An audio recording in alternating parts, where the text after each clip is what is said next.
do come see us, and we will arrange for Murray to take them if he is able to. We'll also have a range of photographs on the PCs in the media workroom each day that you're welcome to download and use as you see fit.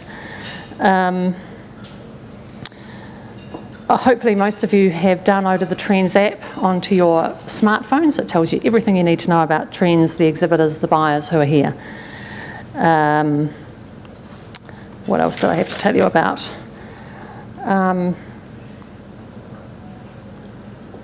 issue with us taking our own? No, not at all. You're most welcome to take your own photographs.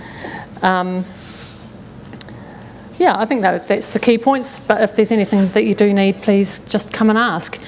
And now I will hand it over to our panel of speakers for this morning, with Martin Snetton, Chief Executive of Tourism Industry Association. Thanks. We've got the mic going?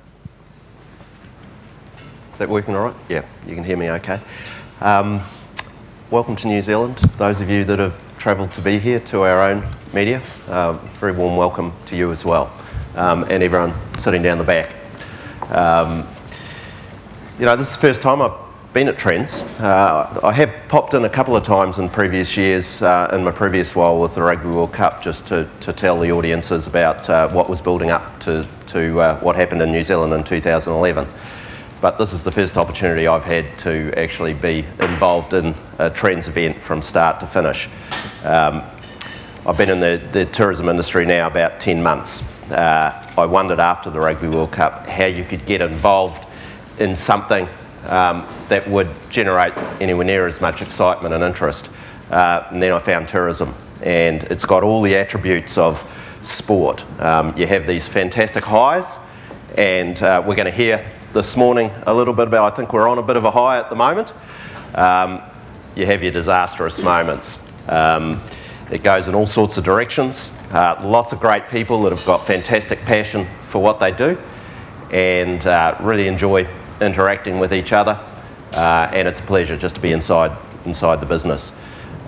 In this form, I think this is the 20th Trends. I think the first one was in 1994 that Tourism Industry Association took responsibility for, and every year it's been growing since then. I had a look at back at some of the archives, and in 1994 we had 30 exhibitors and we had 30 buyers, and it sounded like it was a fantastic success, and it's kept growing since. We know this is one of the pivotal moments each year for our tourism industry, our opportunity to show off New Zealand product to all of the buyers that come here from around the world. You know, for my first opportunity yesterday and this morning to walk right through the cloud, to pop over to Shed 10, and just to be hit in the face by the quality of the New Zealand product, it was something special. It made me feel really proud about what it is that this industry does.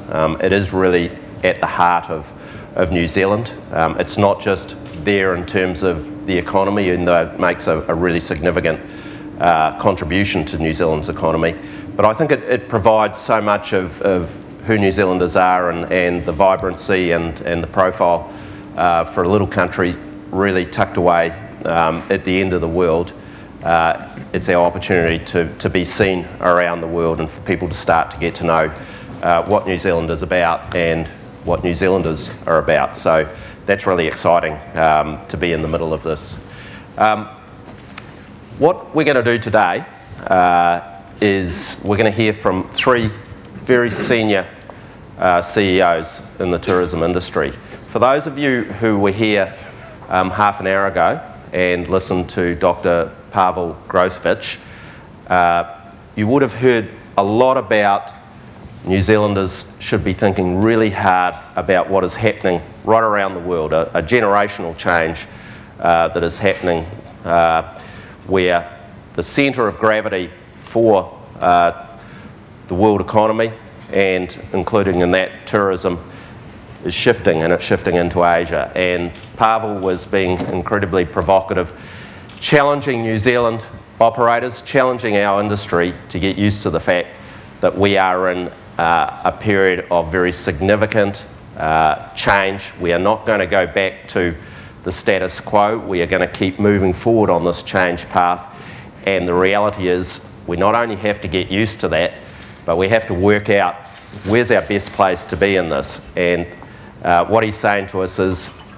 why not set the ambition about being ahead of the pack or at the front of the pack instead of being dragged along by the pack. So we're in the middle of a whole lot of industry discussions at the moment, which Pavel is provoking. And I think there's some excitement growing about the fact that we actually can do this.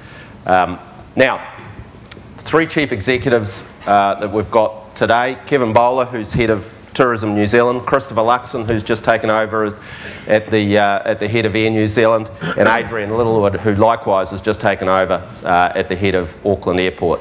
Three really significant organisations in the tourism industry in New Zealand. So we're going to hear from each of them this morning, and then at the end of that, all four of us are here to take whatever questions you may wish to ask. So firstly, Kevin's been on a real high this week.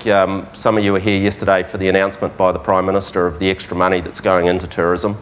Coupled with that is we're starting to see some really good news coming out of some of the markets that have been just a wee bit flat in recent years. So he's got a good story to tell us. Kevin, the floor is yours. Thanks, Martin. Thanks, Martin. I didn't think 3 years ago I'd be standing up here as one of the long-standing old guys among this group, but I'm the one with the experience. 3 years of it. I know, I see Norm's out there somewhere, so I've still got a wee way to go. Ladies and gentlemen, I wanted to talk today about the status of our international marketing. Where are we at? How's international tourism performing for New Zealand? And give you a sense for some of the priorities we're focusing on going forward. So I won't take too much of your time, and I'll certainly be available for questions. So where are we at the moment? I mean, the guts of our story is we've had some really good positives. We've had the Rugby World Cup, which we know drove a lot of incremental visitors to New Zealand. But more importantly than that, it also brought a whole lot of international media into New Zealand, and it grew our reputation in many, many markets through their experiences that they reported on while they were here and after they returned.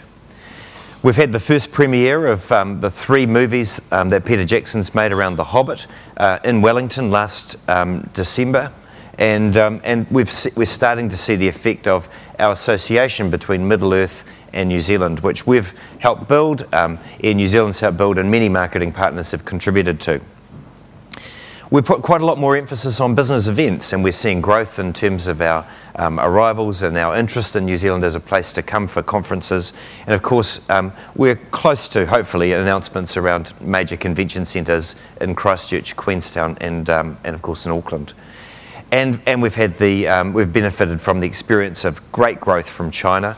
We're seeing the rise of the middle class, and like most markets around the world, we're benefiting greatly from China. But not only in terms of numbers, but also in terms of the quality of the visitors we're attracting from China. So 12 months ago, about 20% of the visitors were just coming to New Zealand, and we've got that up to nearly 30% if you include the more long-staying visitors. So that's a good quality indicator as well. It's worth saying 3 years ago, when I first joined the industry, in a lot of parts of New Zealand, if I talked about China, a lot of people switched off. Nowadays, if you say you're going to talk about China, a lot of people are switching on, and I think that's a great thing and something that the industry really needs to embrace. But against that, we've had some pretty tough financial challenges around the world. The economies in Europe remain pretty challenging. We've had earthquakes in New Zealand, and we've had, of course, a devastating earthquake and tsunami in Japan. And through that period, we've also had a relatively high New Zealand dollar. So we've had a relatively balanced range of good things and challenges to work with. That's resulted in arrivals being reasonably flat over the 3 years. Stay days, in terms of the aggregate number of visitor days, down a little bit, and visitor spend relatively down because of the strong currency. So overall, we've still got a lot of challenges in front of us. I know this chart's got a lot of numbers on it, but I did want to emphasise the shift that we're starting to see in the market. So if you look at the overall total, we're just about flat if you add that up. It hasn't got a total on it, but it's just minus 0.5 at the end of February. In a couple of hours' time, we'll have the March numbers, and we're expecting the March numbers to be pretty good. If you look to the far right-hand side of this slide, what it does is it shows the provisional numbers for March, and you've got some of the normal suspects doing well, like China, but you've also seen Australia up strongly. Some of that's going to be to do with school holidays falling in March, not in April, but some of it's underlying. There's an underlying strength in these markets. The US up 30 is quite a staggering result. I'm not sure what the final one will be, but if it's up double digits, we'll be very, very pleased. The UK even up, and a little bit of that will be helped by cricket with the touring English cricket team in March. But again, underlying strength in that market, and Germany up 14%, also very good. And of course, last but not least, Japan performing very well. So after a couple of extremely tough years in Japan, we're starting to see the growth coming back from that market, and it's returning to those sort of pre-disaster type levels now, which is incredibly reassuring. So we're looking forward to talking about those results when we have them about 11 o'clock this morning. Forecasts, there's a range of forecasts around, but what we're seeing, generally speaking, these are produced for TIA by COVEC, and they're generally predicting an improvement in tourism arrivals over the next 5 years. So overall, our view is that there is a growth opportunity for us, and we're seeing growth in holiday as well as in total arrivals being something that we should be aiming for. In terms of our next plan, we're going to be releasing the details of that in June, but I just wanted to give you a flavour of where Tourism New Zealand's focus will be. One of the changes is a portfolio of markets is something that we've been focused on for the last 3 years, but with the additional funding that we've been allocated this week, what we'll be able to do is we'll be able to strengthen our investment in some future markets that are presently not delivering huge numbers of visitor arrivals or huge value, but we see great opportunities from. Particularly focused on India, Indonesia and South America. So that will balance the portfolio from a core set of markets that are delivering today, and also again with a group of markets that we see future excellent potential from. We'll be working in both the conversion space with partners, so helping convert interest in a trip to New Zealand, and also in the preference space where we have some preference and awareness for New Zealand but not a commitment to travel. So looking to increase that commitment, particularly in those new markets where New Zealand's reputation is not quite as well known. We'll have a much stronger focus on high value, high yielding visitors right across all of our plans, and that's to counter the high dollar and the opportunity, we think, to match up high yielding visitors with some of the high yield products that we have in New Zealand. Partnerships have been a key part of our program for the last 3 years. At the moment, we work with about another $20 million worth of partnership funding coming from local government and operators in New Zealand, international airlines like Air New Zealand, but also foreign-owned airlines and airports. So about 20 to 23 million is around about the range that we're doing co-marketing work with at the moment. Internally, well, obviously we've now got some new challenges with about a 40% increase in marketing spend. What that gives us is a need to really get our systems and processes in place and probably grow our team a little bit to be able to deliver efficiently and effectively against those new requirements from the government. So that'll give you a bit of a sense of what our priorities are going to be. So in terms of those core markets, what the new funding allows us to do is it allows us to invest in some new areas without compromising the traditional markets. So our core priority markets still remain the US, China and Australia, and they're markets where we see immediate opportunities. China, for us, it's less about the number of arrivals, it's more about the quality and the aggregate number of days stayed and the spend by focusing on the right type of visitors from China. Priority 2 markets, the UK, Germany and Japan. And then priority 3 markets, Southeast Asia, remainder of Europe, France, Korea and Canada. And then those priority emerging markets, India, Indonesia and Latin America. So the new funding, excuse me, I got through yesterday and just about kept my voice. Initiatives, essentially what this is about is supporting the government's drive for an internationally focused strategy which increases our competitiveness globally.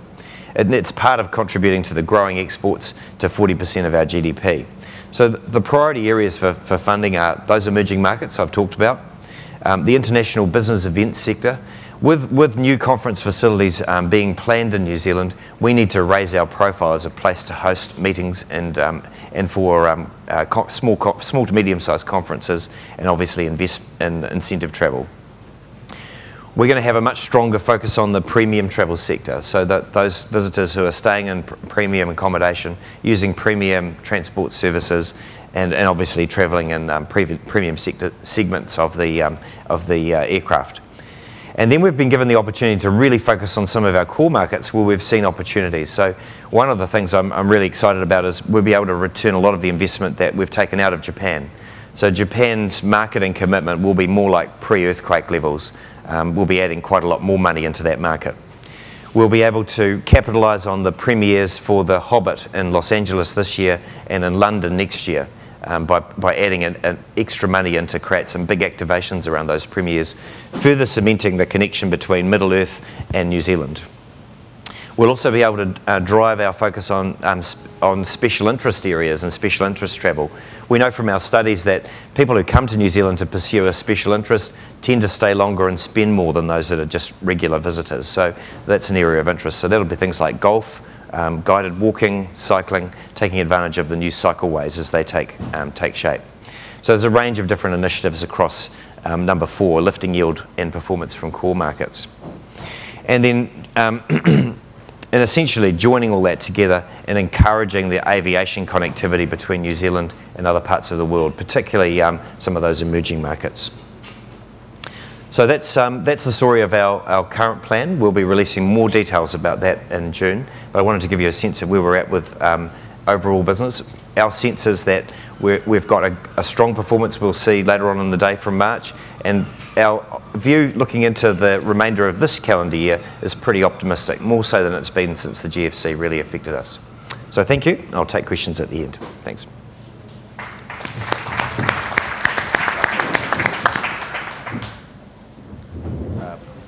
Prime Minister's announcement yesterday was a shot in the arm for tourism, without doubt, but it was actually a real vote of confidence in Kevin.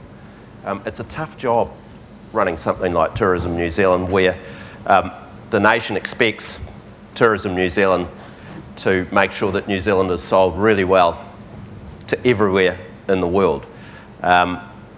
What Tourism New Zealand has been able to do under Kevin's leadership is really good. It's got the confidence of the Prime Minister, and the end result of that is he's been prepared to say, we're not only going to preserve the funding that we provide you now, is we're going to trust you with a significant increase in that funding because we know you're going to do well with that. So to Kevin, that is a huge vote, I think, in what the Prime Minister and I think what the industry think about your leadership of Tourism New Zealand.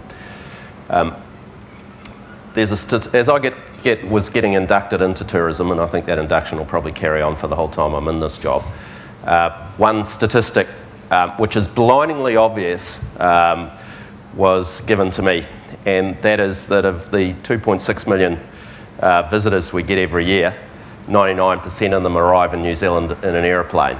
Now, you know, it's so obvious, I should have thought of it before someone had to tell me. But it isn't that usual for other countries around the world to face that sort of challenge.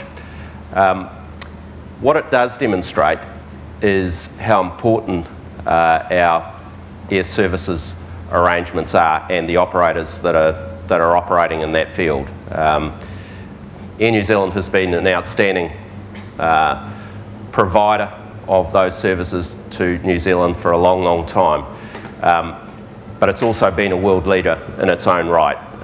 It's recognised regularly on the international stage as being an absolute top performer. Christopher has just come into the job. His previous job was CEO of Unilever in Canada. He had a few months in Air New Zealand before taking over the CEO role to absorb the industry, to absorb the challenges that's in front of him. And from the 1st of January this year, he's been up and running. And there's a lot of energy. He's got very clear ideas about where Air New Zealand's going to be going in the future. And Christopher, I now invite you to the stage to tell us something of that story.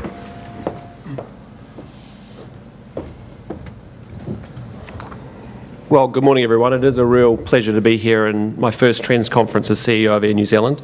I'm going to share a little bit about our progress on what we're trying to do to sort of put growth at the heart of the company and what we're doing in each of our markets in order to do that.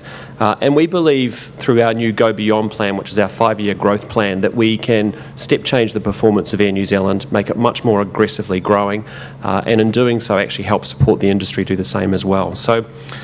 Air New Zealand, as Martin alluded to, I've been a part of for 18 months. The first period of time I was running the international airline for that 18-month period, and genuinely a really special company, and a company that I think makes a significant contribution to the economy through tourism, through education, through trade and through business. Very much the focus for us as we move forward is all about market development, and particularly within the Pacific Rim region. How do we actually convert those opportunities with potential high-yielding visitors? How do we get into the emerging markets, as Kevin's alluded to already, and actually together collectively supercharge New Zealand's success? So that's where we want to be and what we want to be about. And I thought I'd try and show you this very short video that hopefully brings that to life. It brings to life our responsibility to New Zealand and to this industry, and also our contribution thus far as well.